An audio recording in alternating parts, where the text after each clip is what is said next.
What is up? It is Ash. Welcome back to my YouTube channel, Becoming Ashnik. I am sorry that I have been MIA for quite a while. I took a little break because I needed to work on my mental health and my spiritual health. There were some things that were just really weighing heavy on my heart. I just needed to make sure everything was good. Certain circumstances haven't necessarily changed, but my mind and my spirit is in a much better place. So here I am back with a brand new video. And today's video, I am going to be talking about my personal MS life hacks to add value to your life and just make things go a bit smoother for you. Let's go ahead and get started because I have a lot of hacks for you guys. I'm just gonna start with the first most important thing that I can say is with one statement. The biggest battle you will face with having MS or any chronic illness, or really just life in general, is the battle in your mind. So I'm going to be talking about mental health and spiritual health first, because that was the first thing that I thought about when I got diagnosed, or when I was in the process of getting diagnosed. MS was actually the best possible outcome on the list of things that could have possibly been wrong with me. I had lost the feeling of the lower half of my body when I was in the middle of being diagnosed. So from the waist down, I was completely numb, and it was pretty scary. But I remember just thinking okay, God, I know that the hardest part is going to be in my mind. Help me to stay strong. And I made up my mind that I was going to be positive about everything. And I was a very negative person back then, before getting diagnosed. So this drastically changed my life. But I will say, it was the best, worst thing to ever happen to me. And I'm very thankful for where my life is right now. And just in saying that, it brings me to my most favorite thing about having a relationship with God is the fact that my life can be turned upside down, and I can literally have so much peace and so much joy. My worth, that my value, that my happiness, all of the important foundational things in life are not based off of materialistic things, and they are really based on my relationship with God. If you don't believe in God, I don't really know what to tell you, and when I say God, I'm talking about Jesus. There are many gods that people choose to serve, but my God is Jesus. What I try to focus on consistently and not stop, I'm not perfect, so obviously I go through dry seasons of my life, but continuously reading my Bible, praying. And when I say prayer, I like my prayer to be very relational rather than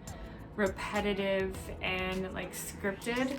Now don't get me wrong, I do have certain prayers that I have written down that I do read, but I like to talk to God as if I would talk to a friend, as if I'm talking to you guys now. And I also like to wait on Him, wait to be able, to hear Him and stuff like that. Prayer, reading my Bible, fasting, very important. I also listen to preaching videos, and be careful what you listen to. I wouldn't recommend just listening to anything and everything that's labeled as Christian. We have to all work out our own faith, and so I think it's very important that you know what you believe and that you are listening to somebody that is, taking everything from the Word of God. Anytime somebody says that they've heard from God and it doesn't match up with the Bible, then it's not from God. God does not contradict Himself, and I know to some people they may make that claim because of certain scriptures, but the scriptures complete each other. They don't contradict each other. It's been the thing that has helped me out the most. I thank God for everything that I can do, and I'm very open and honest about my life and about my journey because I want to use my life and everything that I've been through to help at least one person, so that it can make all of that stuff that I've gone through completely worth it, in hopes to help one person. That's actually the theme here on my channel. Another thing that I do is journaling. I have just this freestyle journal that I write in, and then I also have this guided positivity journal that I recently picked up. This is what it looks like on the inside. It's pretty cool for like when you really, like, I don't know about you guys, but like I sometimes kind of like tap out when life gets rough and it's hard to like, you know, tap back in, and this kind of like wakes you up inside, if that makes sense. Like it really gets you to thinking, and it helps take like self-inventory and stuff like that. If you've never looked at one of these, I would definitely recommend like checking one out, like at a bookstore. I found mine at like Marshall's, I think. Yeah, those two things are very important. Literally the number one most important thing, and they go hand in hand, is my relationship with Jesus Christ, my God, and my mental health. Two of those, I count those really as one. Other things that are like related to like your mental health as well is staying accountable. Talk with people. Like, I know it's really hard. Like, the best way to explain how I can sometimes feel when I'm going through MS related things and I'm the only one in my group of friends that has MS is, if you've ever seen Stranger Things, sometimes it literally feels like I'm stuck in the upside down. Like I'm surrounded by a room full of people that I love, yet, sorry for getting emotional, yet I can feel so incredibly alone and just feel so disconnected. But all of that is a lie. You're not alone, you're not disconnected. Are you facing something that not everybody understands? Yes, but you're gonna be able to be a light to those who need you. That brings me to my next point, which is helping other people, bless other people. You cannot just focus on your pain and everything that you're going through, otherwise it will straight up consume you. Examples is pay for the person behind you at McDonald's or Starbucks. Open the door for somebody. Go out of your way and do something for somebody. Try to help other people in any way that you possibly can. Now, obviously, which runs into my next point, you can't always help everybody. Everybody that I am referring to is toxic people. I had to cut out a lot of toxic people from my life, people that were just negative and wanted to bring me down. Like, I'm not strong enough to carry you with me, and I have places to go. You know, your life is not over when you get this diagnosis, but you do have to try harder than how you've ever tried in your life. Because now it's like a reminder that you are running out of time. And I don't mean to sound like super depressing, but it takes one MS flare-up to completely change everything. And you're here now, you're alive, you're awake, so why not make the best of your life? And it's hard to do that when you have people that are so negative and weighing you down. It's a hard decision to make, but it's a very important one, and it's one that I believe has had a huge impact on my life. Sorry if I keep on looking down. I have notes so that I won't ramble too much, but kind of looks like I already am. Next one, oh my gosh. Okay, someone needs to hear this. It is not your fault, okay? I know that you're gonna have days where you literally feel guilty that it's your third day calling off work, or it's your third day telling so-and-so that you can't do this or you can't do that because of how you're feeling. And it's a really confusing but real feeling, and I think the reason why is because you do have good days, and then bam, out of nowhere, like you literally feel like you're dying. And no, I'm not exaggerating. There are days with MS where you literally feel like you're going to die. Like that day or like tomorrow is the last day of your life. It gets heavy. So I just want to remind you, it's not your fault. When I first got diagnosed, I saw this thing on Selma Blair. She had just came out about being diagnosed, and she was like talking about it and whatnot. And she was just like radiant and just beautiful, and something about it, and also was something that my mom used to tell me. My mom used to tell me that on your days where you feel your worst, try to look your best, or something like that. Like, just because you feel like crap does not mean you have to look like crap. And if you feel like crap and you make sure that you don't look like crap, it literally lifts your spirit. And it's like the same kind of thing as when you feel tired and you feel like you can't go on.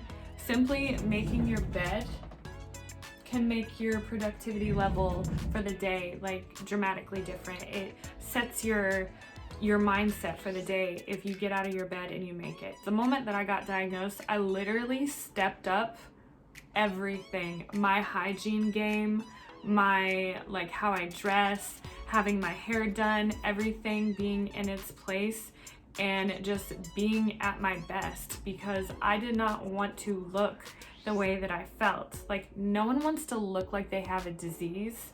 When someone tells me, well, you don't look sick, one, it's kind of like annoying and it's like, dude, you have no idea.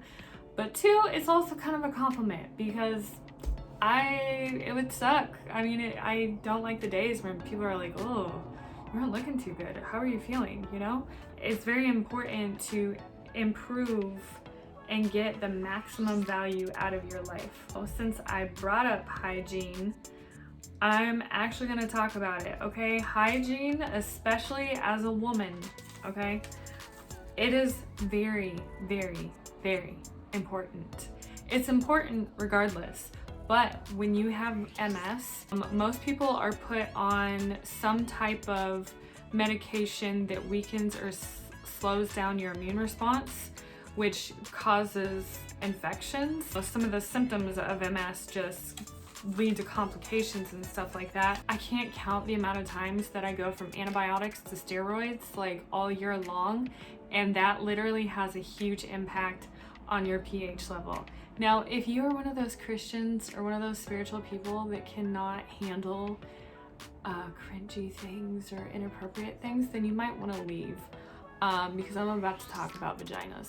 Okay, yeah, we're just gonna say it. We're just gonna go right there.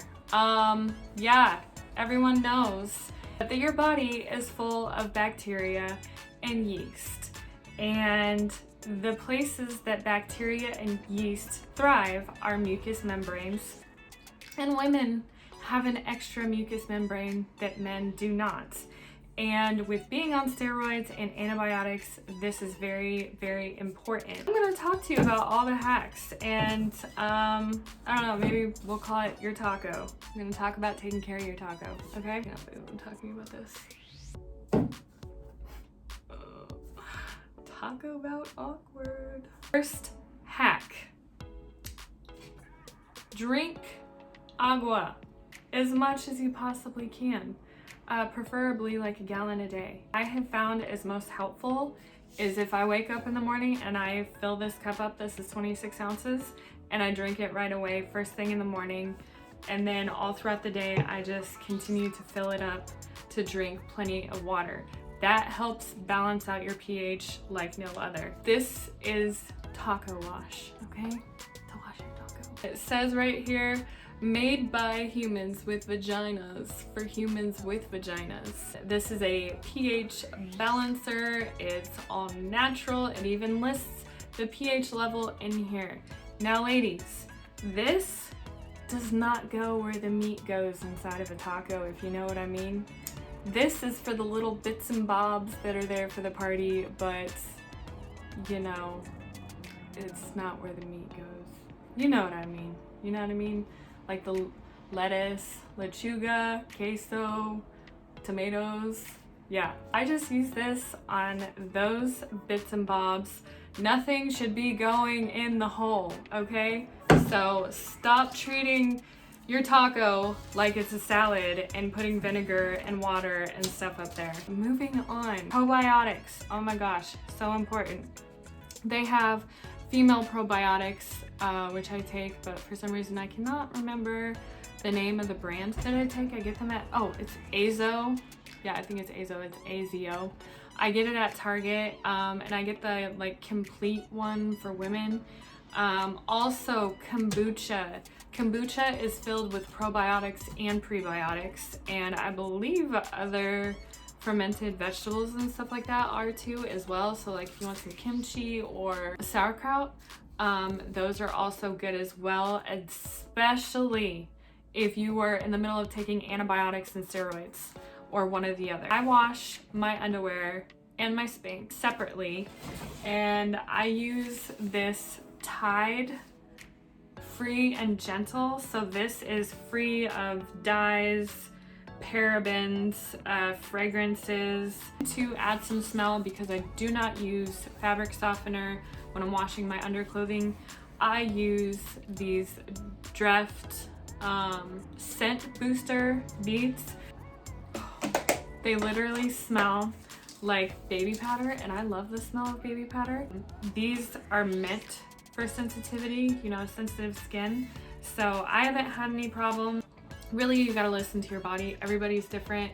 And in case you didn't know, we're about to talk about tacos again. There are like, I think like 26 different types of, you know, tacos. We all look different. We're all beautiful, but we all look different. So because we all look different, we're all built a little bit different, the way that your body reacts to things is going to also be different. And I keep my undergarments in this little bag in my closet to keep it separate from everything else, so that I can wash those things separately. Skin infections. This is legit so crazy how you know you have a freaking destroyed immune system. I have literally had a skin infection on my stomach. Yeah, my stomach. Like, I've had one in my belly button, I get that. Like, you can get them there, especially if your belly button goes deep. But no, just my stomach. And the only thing that I could figure out is it was because I was taking showers and I wasn't completely dry, and then I would get dressed. So my tip of the day for you from that one is make sure every single nook and cranny is clean and dry before you go putting on clothes. Another type of skin infection that you can get, especially if you have sensitive skin like moi and you're a very hairy individual, is folliculitis. The infection of a hair follicle. My gosh, can I speak English? So I have like the most sensitive skin ever, and I'm very hairy, and I literally have to shave like absolutely everything. So the only thing that I have found that works very well for like ingrown hairs, folliculitis, is tinned skin. This stuff is a little expensive, I'm not gonna lie, but it is totally worth it. It is the only thing that works on my skin. And pretty much like the places that I have to apply this is like my underarms, my thighs, my stomach. Yes, I have to shave my stomach. Don't judge me. It's not my fault. I didn't put the hair there. I just remove it. And then like my lady bits, which depending on how your taco is formed and looks and is shaped and whatnot, be very careful applying this, because if you get this like inside, even like on the lettuce and the tomatoes and the queso, you know, that could probably cause some problems. I personally don't have any difficulty applying this and keeping everything safe and kosher, if you know what I mean. And I know it's upside down, I'm sorry, but like it's leaking water, so you gotta do what you gotta do. But yeah, this one has salicylic acid in it, and this helps out with folliculitis. So any kind of body acne that you have, you really have to keep your eye on, you know, anything that could cause infection, because our immune systems suck, and complications, they take up a lot of your time and money, so yeah. Speaking of infections, mouthwash. Mouthwash is very important because like, who wants to have bad breath? But at the same time, I do not recommend overusing mouthwash, because the last thing that you want is a yeast infection inside your mouth. Like, ew, that sounds disgusting. I've never had one that I can remember, but it just sounds really, really gross. So this is the mouthwash that I'm going to use as soon as my other one is up. But what I do with my other mouthwash is I only use mouthwash once a day. I brush my teeth like 2 or 3 times a day, so I only use this like in the morning or at night, but I never use it like more than twice a day. And then another thing is, before I had MS, before I had all these complications, I literally used to gargle mouthwash until the alcohol was like completely gone, and until it was like no longer hot to my mouth. I don't do that anymore. We floss, and then we swish this around for a few seconds, like, I don't know, 10 seconds, 15 seconds, something like that, and then I spit that stuff out. We ain't trying to have infections up in my grill. Your memory. My memory is like the memory of a goldfish. It absolutely sucks. So I have to make a lot of lists, set a lot of reminders on my phone. And then another thing is pill popper. I even forget to fill this thing. But you know, we strive every day to do better, you know? Bladder issues. Yes, this is embarrassing. This is a part of MS that really freaking sucks, and it was actually one of my early on symptoms, and I literally didn't tell anybody because I was just so embarrassed. I was just like, oh my gosh. You can lose control of your bladder a lot when you have MS. The things that have worked the best for me for bladder issues is the Always maxi pads, like the jumbo size ones. Like, you know, sometimes you just gotta do what you gotta do, and no one wants to pee their pants, so sometimes you have to wear pads. Or there is these. I was in the hospital one time because my MS relapsed, and the adult diapers that they gave me were absolutely terrible. Like, they literally smelled like pee, like the moment that you accidentally like wet yourself. But these ones, these are made by Always. And they're kind of pretty, and there is no smell. They're very comfortable. They fit very well. They absorb. Here, let me not show you my information. This right here is a medication, okay? And it is called oxybutane, oxybutane. I don't know, but it's for your bladder. It helps with bladder control. And I was so scared to try this just because the thought of depending on a pill to control one of my organs for the rest of my life just sounded like a terrible idea to me. But I am so glad that I finally decided to take this pill, because I have not had any accidents since, and it is the greatest feeling ever to be a big kid now and to not pee your own pants. I know a lot of you people, you non-MSers, are gonna be like, no, that's terrible. What are you thinking? But thin shoes, people, very thin shoes. And this is for when you cannot feel the bottoms of your feet. Are these shoes terrible for your feet? Absolutely. Are they terrible for your back? Of course. But if you can't feel the bottoms of your feet, the best thing that you can do is to have the thinnest sole on the bottom of your foot, so that you have a better chance of being able to feel the ground that you're walking on.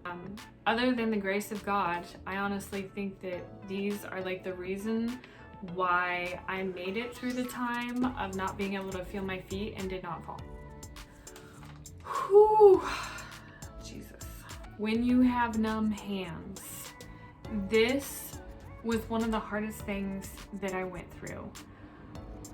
I work on computers all day long, and I could not feel my hands. And when I typed on the computer, my fingers like literally felt like I was poking them with a bunch of little needles, and it was very, very painful.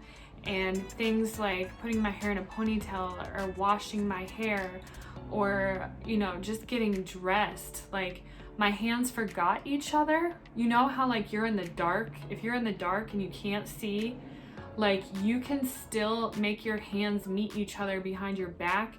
You can still probably tie your shoe. You can buckle a bodysuit at the crotch. There's like a lot of things. You can tie a bow on your back. There's a lot of things that you can do. But when MS hits your spinal cord, there's a lot of things you cannot do. And like, I could not tie my shoe. I could barely write my own name. Just everything became so incredibly difficult, and I lived by myself. And here's another thing, I should have put this in the very beginning. You need to laugh, like laugh at yourself. Everybody else is gonna probably think that you're crazy, but I had this habit of digging into my purse and searching for my keys, even though I couldn't feel my hands. And like literally every time, even just thinking about it, I would just start busting up laughing. The fact that I was digging around in my purse with my numb hands that I could not feel, trying to find my keys without looking into my bag. So yeah, maybe use purses that have compartments or that are maybe like clear or something so that you can see. Also, ask people for help. I remember asking somebody at the dentist's office to fill out the paperwork for me because it was too painful and I couldn't feel my hands and it would have taken way too long. And she helped me. Like, if you tell people what's going on and that you need help, like 9 times out of 10, like people will help you. Also, if you have anybody available, ask them to help you get dressed, because during this time that my hands were numb and I would try to do things, it literally would drain all of my energy out. And the last thing that I have is try to just stay calm. You know, I had plenty of times where I broke down and just cried and cried and cried, and I felt so alone and felt like nobody understood me. But it's important that you just get back up again and just keep on going. And one thing that I used to tell myself is that there are, like, I would think about the miracles and the amazing people that are in this world. Like, I remember seeing this makeup artist that literally had no fingers, or people that have no arms and they can do things with their feet. So I literally would tell myself, as I was struggling to put my own clothes on, I would be like, there are makeup artists that have no fingers. There are makeup artists that have no fingers. People can play the piano with their toes. And that, funny enough, like really helped me get through my days. This is the second most important hack that I have discovered, and I am so excited to share it with y'all. Okay, working out. In the past, I have done the workout 3 days a week as a woman and do cardio and just, you know, do an exercise for each muscle group of the body. But on December 27th, I decided to try something new. I decided to take a different approach to working out and work out more like a man would work out, and focus on building muscle and getting stronger, which, in order to build muscle, anybody that actually knows, like, you know, about building muscle, it is not something that can be achieved in 3 days a week.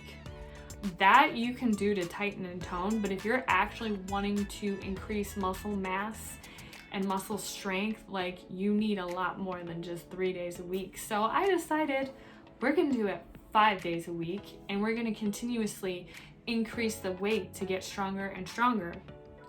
And oh my gosh, literally, okay, when I do cardio, like, it really sucks, because my whole body, it feels like there's low voltage electricity, like, shocking the crap out of me sometimes, or like it just stings and burns and buzzes, and it's weird. But anyways, the weight training part, oh, I love it. My body has become dependent upon it. But it literally, in those moments that I'm working out, it literally just feels like I don't even have MS anymore. And in all honesty, I feel better than I have ever felt in my life. I feel better than how I felt before I had MS, which, I mean, it's kind of hard to remember how I felt before I had MS. But my point is, I feel pretty freaking amazing. I've also lost like 20 pounds and 3 inches off of my waist. Now, I did recently, like within the past 2 weeks, start to run into more like fatigue related issues, and I don't know if some like maybe stress or something that I'm eating is triggering like inflammation. But I'm starting to experience muscle weakness, which is really weird considering like I can lift like 175 pounds on a leg press, but walk up the stairs, I feel just like completely out of it. I am getting a personal trainer, and this is something, if you can afford it, I highly recommend it. And there are so many personal trainers out there that work with people that have chronic illnesses. Omega-3 fatty acids. Some of my favorite examples here. So there is tahini. I put this on everything. And chia seeds, these are good in smoothies or oatmeal. Hemp hearts are also good in smoothies and in salads and oatmeal. Like literally you can sprinkle these two things like on anything, and you can actually make like a overnight pudding out of the chia seeds, and you can add like fruit and stuff like that. And then my favorite, macadamia nuts. I get these from Aldi and they are so much cheaper. Those have healing properties for your brain, so we need all that healing for our brain. Get as much of that stuff as you can. Now, don't go overdosing because you can run into some problems if you have like a huge imbalance of omega-3 to 6 ratio. Feel free to share this video. The more people that know what MS actually is, the better like help we can get, if that makes sense, because that's the part that makes it feel so lonely, is people have no freaking clue what you're going through. I've literally had somebody tell me like, oh, so your hands are just numb. I'm like, what? Like, obviously you don't understand what that means, that my hands are numb. Like, how many things that you do with your hands, and it's, I think, kind of scarier when you can't do the most simplistic things in your life than when you can't do something big. Hope that this video helps somebody. My whole point on this channel is to share my experiences and to share my life in hopes to help at least one person, making everything that I've gone through completely worth it. Because let me just tell you, you one person that is watching this video getting help, you are worth it. And that is all for today. If you like this video, go ahead and give it a thumbs up. Please comment down below any hacks that you have that I have not mentioned. See you in the next video. Bye.